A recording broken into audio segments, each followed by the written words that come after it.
berharap kita semua selalu dalam keadaan sehat. Ingat untuk tetap patuhi protokol kesehatan ketika kalian bepergian, dan jangan lupa untuk tetap semangat belajar secara mandiri di rumah. Tidak terasa kita sudah beranjak ke pertemuan kelima, yaitu pertemuan terakhir membahas mengenai bangun ruang sisi datar. Pada pertemuan-pertemuan sebelumnya, kita telah membahas tuntas mengenai kubus, balok, prisma, dan limas. Maka pada pertemuan kali ini kita akan membahas mengenai bangun ruang sisi datar gabungan. Adapun tujuan pembelajaran pada hari ini adalah siswa mampu untuk menghitung luas permukaan serta volume dari bangun ruang sisi datar gabungan. Baik, kita langsung saja lanjut ke materi. Baik adik-adik, sebelum kita mengenal mengenai bangun ruang sisi datar gabungan, maka kalian harus kembali mengingat mengenai kubus, balok, prisma, serta limas. Ayo kita ingat kembali. Untuk kubus, ingatkah kalian bahwa rumus luas permukaan dari kubus yaitu 6 kali sisi kuadrat, sedangkan volumenya yaitu sisi kali sisi sama dengan sisi pangkat 3. Lalu untuk balok, luas permukaannya yaitu 2 dikali panjang lebar, tambah panjang tinggi ditambah lebar tinggi. Sedangkan volume dari balok yaitu panjang dikali lebar dikali tinggi. Bagaimana dengan prisma? Untuk prisma, luas permukaannya yaitu 2 dikali luas alas ditambah keliling alas dikali tinggi. Sedangkan volumenya yaitu luas alas dikali tinggi. Dan yang terakhir ada limas, yaitu luas permukaannya adalah luas alas ditambah jumlah luas bidang tegak. Sedangkan volumenya yaitu 1/3 dikali luas alas dikali tinggi. Jadi dalam kalian menghitung luas permukaan bangun ruang sisi datar gabungan, maka kalian harus ingat dulu rumus-rumus luas permukaan dari kubus, balok, prisma maupun limas. Begitu pula dengan volume dari bangun ruang sisi datar gabungan. Kalian harus mengingat rumus-rumus yang telah kalian dapatkan ini pada pertemuan sebelumnya untuk mampu menjawab soal terkait dengan bangun ruang sisi datar gabungan. Baik, untuk bangun ruang sisi datar gabungan ini tidak tersedia materi yang secara khusus, melainkan langsung kepada contoh-contoh soal. Baik, kita beranjak ke bangun ruang sisi datar gabungan. Untuk contoh yang pertama, tentukanlah luas permukaan dari bangun ruang sisi datar gabungan berikut ini. Perhatikanlah dengan baik mengenai bangun ruang sisi datar gabungan ini. Kita ketahui bahwa bangun ruang limas dan kubus ini berhimpit dengan tinggi dari bidang tegak limas yaitu TI sama dengan 8 meter dan panjang sisi kubus yaitu 12 meter. Yang ditanyakan adalah luas permukaan bangun tersebut. Kita beranjak ke pembahasan. Perhatikan bahwa alas limas berhimpit dengan salah satu sisi pada kubus. Maka yang dihitung hanyalah luas bidang tegak berbentuk segitiga dengan alasnya yaitu 12 meter yang sama dengan panjang tusuk dari kubus dan tingginya yaitu 8 meter. Karena pada 5 segi 4 terdapat 4 bidang tegak berbentuk segitiga, maka luasnya yaitu 4 dikali setengah kali 8 kali 12. Menghasilkan 4 dikali 48 sama dengan 192 meter persegi. Lalu kita cari luas permukaan kubus. Nah, untuk luas permukaan kubus ini yang terhitung hanya 5 sisi, karena sisi atas kubus berhimpit dengan alas dari limas. Sehingga luas permukaan dari kubus yang terlihat hanya 5 sisi. Maka 5 dikali sisi sama dengan 5 dikali 12 dikali 12 sama dengan 5 dikali 144 menghasilkan 720 meter persegi. Nah, sehingga untuk luas permukaan bangun gabungan ini adalah 192 ditambah 720 sama dengan 912 meter persegi. Jadi dalam menghitung luas permukaan bangun ruang sisi datar gabungan, perlu kalian perhatikan pada sisi yang berhimpit, sehingga tidak terhitung sebagai luas permukaan. Baik, kita beranjak ke contoh soal yang kedua. Tentukanlah luas permukaan dan volume dari bangun ruang sisi datar gabungan berikut. Nah, perhatikanlah gambar dari bangun ruang sedatar gabungan berikut yang terdiri dari kubus serta balok. Maka diketahui bangun ruang balok dan kubus berhimpit dengan panjang sisi kubus yaitu 5 cm. Sedangkan panjang balok yaitu 18 cm, lebarnya yaitu 9 cm dan tingginya yaitu 5 cm. Maka yang ditanyakan adalah luas permukaan serta volume bangun tersebut. Nah, berbeda caranya dengan soal nomor 1 tadi. Untuk yang nomor 1 tadi, yang berhimpit atau sisi yang berhimpit kita langsung kurangi dari rumusnya. Sedangkan ini cara yang berbeda, kalian bisa menggunakan cara yang mana saja sesuai dengan keinginan kalian. Nah, untuk cara nomor 2 ini, kita beranjak ke pembahasan. Kita hitung saja seperti biasa, yaitu luas permukaan kubus, yaitu 6 kali sisi kuadrat sama dengan 6 dikali 5 kuadrat sama dengan 150 cm kuadrat.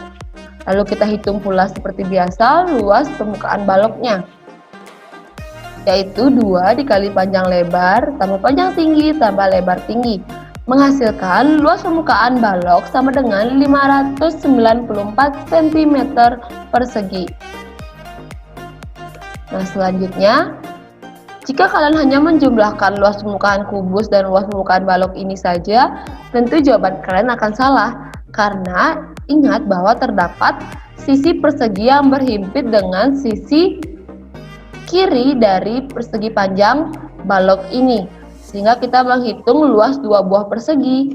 Nah, mengapa luas 2 buah persegi? Karena kubus ini menempel dengan balok sehingga sisi kanan dari kubus yaitu berbentuk persegi ini tidak kita hitung, dan pada sisi kiri dari balok yang berbentuk persegi panjang ini kita kurangi juga dengan sisi persegi dari kubus karena kubus dan balok ini saling menempel.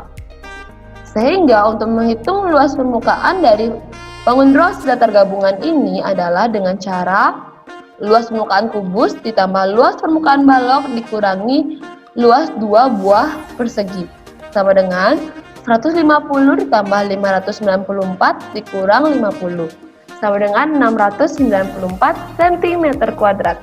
Sehingga luas permukaan bangun ruang tersebut adalah 694 cm kuadrat. Jadi ingat, jika pada cara sebelumnya nomor 1 kalian langsung kurangkan pada rumusnya. Jadi kubusnya hanya 5 sisi dan limasnya tidak memiliki sisi alas. Nah, pada cara yang kedua ini kalian bisa hitung seperti biasa lalu dikurangi dengan sisi yang berhimpit. Bagaimana dengan volumenya? Untuk volumenya seperti biasa, volume kubus yaitu sisi kali sisi menghasilkan 5/3 yaitu 125 cm kubik. Lalu volume balok yaitu panjang dikali lebar dikali tinggi menghasilkan 18 dikali 9 dikali 5 sama dengan 810 cm kubik. Sehingga volume gabungannya yaitu 125 ditambah 810 menghasilkan volume gabungannya yaitu 935 cm kubik. Jadi untuk luas permukaan perlu kalian perhatikan sisi yang berhimpit yang mana sehingga perlu dikurangi oleh sisi yang berhimpit.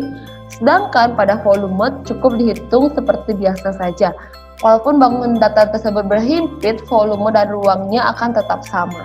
Baik, kita lanjutkan ke contoh yang ketiga supaya kalian semakin paham. Nah, untuk contoh yang ketiga, tentukanlah luas permukaan dari bangun ruang sisi datar gabungan berikut. Perhatikan gambarnya. Ya, gambarnya seperti ini. Maka diketahui bahwa ini terdiri dari bangun ruang prisma dan bangun ruang balok yang saling berhimpit. Yang dimana prisma ini merupakan prisma segitiga siku-siku, yang dimana ini sisi alasnya dan ini sisi atasnya, dengan sisi tegaknya berhimpit dengan sisi atas dari balok. Di mana balok memiliki panjang 10 meter, lebar 6 meter dan tingginya 4 meter. Diketahui pula bahwa panjang dari AI sama dengan 8 meter. Maka, berapakah luas permukaan bangun tersebut? Kita beranjak ke pembahasan. Nah, luas permukaan ini sama dengan luas permukaan balok ditambah luas permukaan prisma dikurangi dengan sisi yang berhimpit, yaitu persegi panjang bidang tegak pada prisma dan sisi atas pada balok, sehingga dikurangi 2 luas persegi panjang.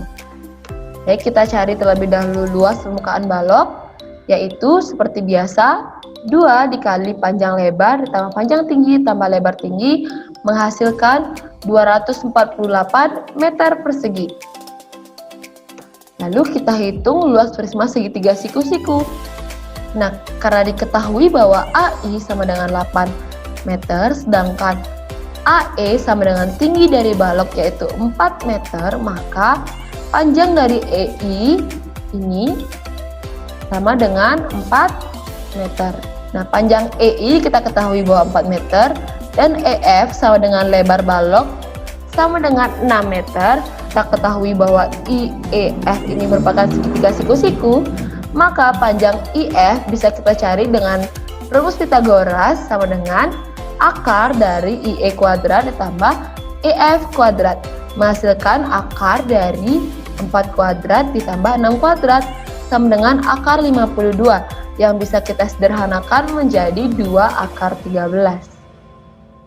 Lalu untuk luas prisma rumusnya yaitu 2 dikali luas alas ditambah keliling alas dikali tinggi. Luas alasnya yaitu segitiga siku-siku dengan panjang alas yaitu 6 meter dan tingginya 4 meter, maka 2 dikali setengah dikali 6 dikali 4. Sedangkan keliling alasnya yaitu 6 ditambah 4 ditambah 2 akar 13 yaitu panjang IF yang telah kita dapatkan tadi. Dikali tingginya yaitu 10. Kenapa tingginya 10? Ingat bahwa tinggi dari prisma adalah jarak antara sisi alas dan sisi atas. Jadi jarak antara kedua segitiga siku-siku ini yaitu FG sama dengan 10 meter. Sehingga bisa kita hitung kita dapatkan 24 ditambah 240 ditambah 20 akar 3 sama dengan 264 ditambah 20 akar 13. Nah, inilah merupakan luas permukaan prisma yaitu 264 ditambah 20 akar 13 meter persegi. Akar 13 ini tidak bisa kita jumlahkan karena tidak memiliki suku yang sama. Nah, setelah kita mendapatkan luas permukaan prisma serta luas permukaan balok, kita hitung luas sisi yang berhimpit, yaitu luas 2 persegi panjang, sama dengan 2 dikali panjang kali lebar, di mana panjangnya yaitu 10 dan lebarnya yaitu 6, sehingga menghasilkan 120 meter kuadrat. Sehingga bisa kita hitung untuk luas permukaan gabungan dari bangun ini adalah luas permukaan balok ditambah luas permukaan prisma dikurangi dengan luas 2 persegi panjang. Kita jumlahkan 248 ditambah 264 dikurangi 120 sama dengan 392 ditambah 20 akar 13 meter kuadrat. Sehingga inilah luas permukaan gabungan dari bangun tersebut, yaitu 392 ditambah 20 akar 13. Dari ketiga contoh yang Kak berikan, Kakak harap kalian mampu untuk menentukan luas permukaan serta volume dari bangun ruang sisi datar gabungan. Yang perlu kalian pahami adalah pertama, kalian harus mengerti terlebih dahulu mengenai rumus luas permukaan serta volume dari bangun ruang sisi datar baik kubus, balok, prisma maupun limas. Lalu kalian harus juga mampu untuk melihat atau mengidentifikasi jika pertanyaannya adalah luas permukaan, maka perhatikanlah sisi yang berhimpit. Jadi jangan langsung dihitung seperti biasa lalu dijumlahkan. Perhatikanlah sisi yang berhimpit sehingga itu tidak termasuk pada luas permukaan. Sedangkan pada volume gabungan, jika bangun ruang tersebut berhimpit, tidak ada pengaruhnya terhadap ruang maupun volume pada bangun ruang tersebut. Jadi seperti biasa saja, tinggal kalian cari volume dari bangun ruang A dan volume bangun ruang B, lalu kalian jumlahkan dan selesai. Nah, itulah konsep dari bangun ruang sisi datar gabungan. Jika masih ada yang belum kalian pahami, jangan lupa untuk bertanya di Google Classroom. Dan jangan lupa pelajari bahan ajar yang terdapat pada media pembelajaran yang telah Kak sediakan. Pada bahan ajar tersebut juga terdapat contoh dari bangun ruang sisi datar gabungan. Baik, sekian dari Kakak. Terima kasih, semoga kalian paham. Jangan malu untuk bertanya jika mengalami kesulitan. Baik, sekian pemaparan materi dari Kakak mengenai bangun ruang sisi datar gabungan. Semoga bermanfaat untuk kalian. Jika kalian mengalami kesulitan, jangan malu bertanya di Google Classroom karena akan kita diskusikan bersama. Pada media pembelajaran yang telah Kak bagikan, terdapat beberapa referensi yang bisa kalian jadikan bahan belajar secara mandiri di rumah agar menambah pemahaman kalian mengenai bangun ruang sisi datar gabungan. Jangan lupa untuk kerjakan latihan soal dan kumpulkan di Google Classroom sebagai nilai tugas. Baik, sekian dari kakak tutup dengan para Santi. Om Santi Santi Santi Om.